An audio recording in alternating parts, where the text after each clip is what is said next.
What can you do if you've accidentally deleted some data and you want to be able to restore it? Well, at the time of this recording, there is no button to restore deleted data, although it is something that we're looking at in the future.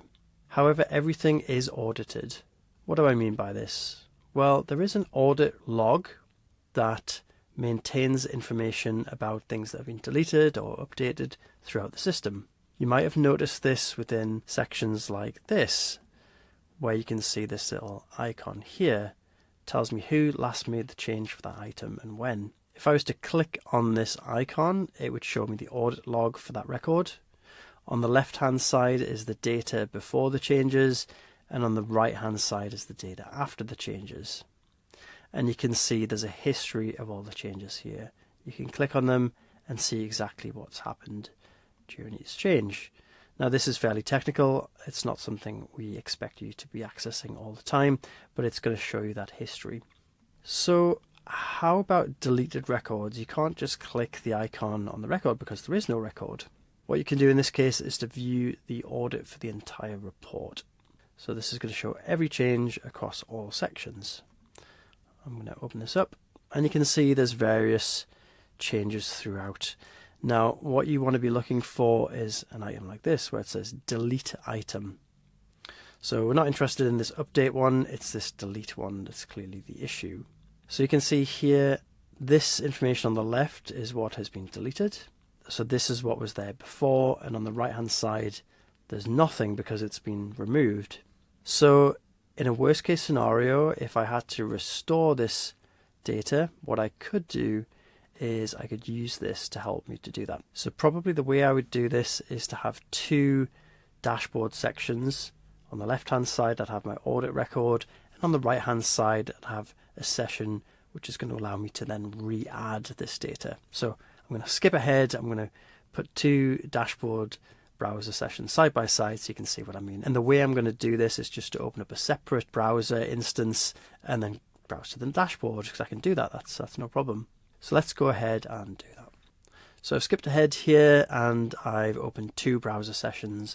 On the left hand side is the audit, which I was showing you before, and then I've got a new browser session on the right, which I did just by opening up my browser and going to the dashboard, and this is going to be where I'm going to create this deleted item. This section here, the inspection, is where we've deleted it from. What we want to do is to open up a new form. So I'm going to say add item, and then simply copy the information from that audit record over onto the form. Now this might be fairly time consuming, but it is better than nothing. At least you can get the data back, and it should be fairly obvious from the key names in the audit what data it relates to generally. So let's go ahead and I'll show you how this can be done. So first of all, we've got the building here. Clearly it's this one here. So what we can do is just copy this. I'm going to use Control C on my keyboard just to copy that. And I'm going to paste it with Control V. Alternatively, you could right click and copy and then right click and paste. Next is the level. So for the level, it's clearly this one here. I could just type that in because it's so short. The location's this one. So we'll pop that in. I'll use the right click paste.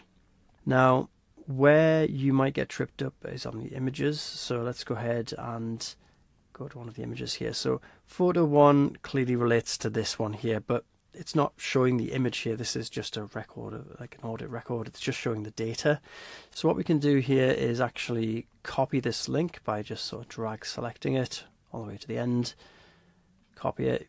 You don't want to have the speech marks.